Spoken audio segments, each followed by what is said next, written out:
Okay guys, we're back out here. We are working on the snowblower for a little while. Okay. I noticed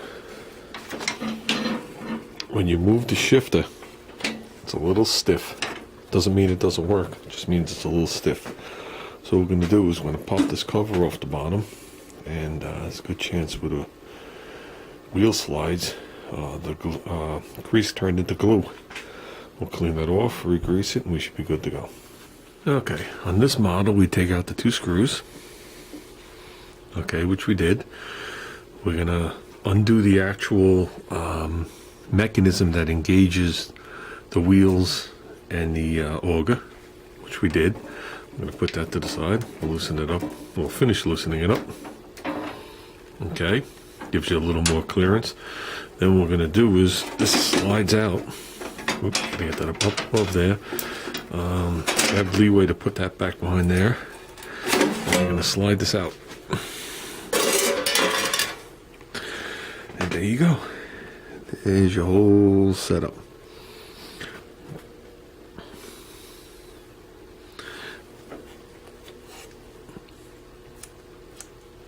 Hear the grease? It's like glue. Now when we move this shifter here, okay, it's going to move this rod. Okay, I'm not going to be able to show it to you all at the same time. It slides the wheel over. And as it slides the wheel over, here's the wheel right here. As it slides the wheel over, you can feel it bite into the grease. Okay, so basically what we're going to do at this point is, we're going to clean this off. We're going to re-grease it. Okay, and try not to get any grease on this wheel here, which is clean at this point. And at that point, hopefully everything's good and that wheel's good, and we'll move on. We have a little cleaner on here. There's different types of cleaner you could use.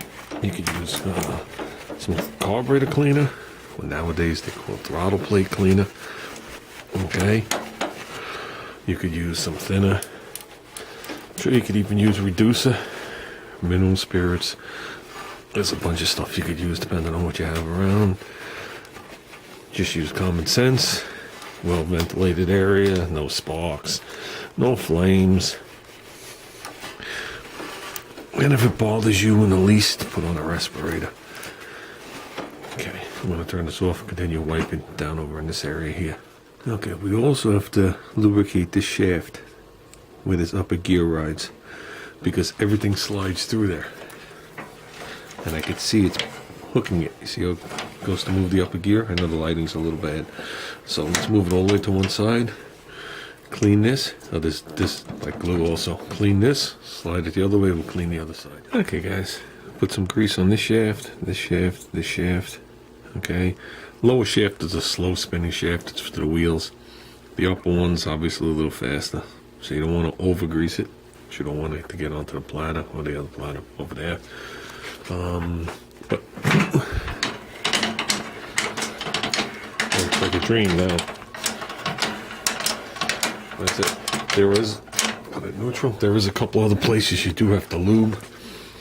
You want to lube in here, which you could do with a couple of dots of oil. And this is a ball and socket in there, so you definitely want to put a couple of drops of oil in there. There's no other way of getting in there. I put a thin coating on this gear to spread it out. Not worried about wear, just prevents rust. It is a pretty clean unit for how old it is. Rust wise, there is no rust on it. I do see some repairs on it. I see a weld here, short weld, so this must have cracked, but I don't see any line across here like it was bent over. And I do see a little weld there, which is on the outside there. Poly again, some stress. Other than that, don't look like the handlebars have been mutilated. There's still some tread left on the tires. Be nice to get chains for these things.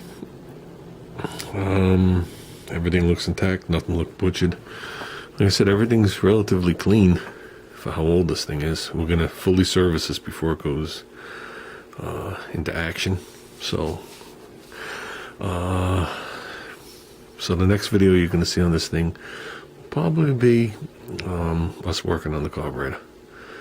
So with that, I'm going to clean this cover Put the cover back on. If we need to take it off for any reason, comes right off, no big deal. But this is taken care of. And that's it, guys. So your snowblower might not be exactly the same, but it's going to be close. This is a pretty common setup with all the rubber wheels and the platters. And basically how it does work, which we didn't get into, is let's put it into, okay, all the way back is reverse. So when you're on, here's the center of the shaft right here, and this back shaft is spinning. So when you're on this side of the shaft, this spins the opposite way and you go backwards. Okay, it has nothing to do with your impeller or your auger. That's the other wheel back there. Okay, so now we're going to put it neutral. Neutral's dead center. So no matter what happens and you engage it, basically it's going to want to take the wheel that spins this way and twist it, so you're not going to go anywhere. Then we have first. Okay, first you have a small little part of the wheel driving a big wheel for gear reduction, but you can see we're on the other side of the shaft now. Then second, it's getting bigger. Third, and fourth. Fourth, you're on overtime. So fourth, I would have to measure it. It's starting to look like 1-to-1, so you can see the gear reduction difference. Like I said, works good. I can operate it from down here. So let's leave it in neutral. And that's it, guys. Let's button her up.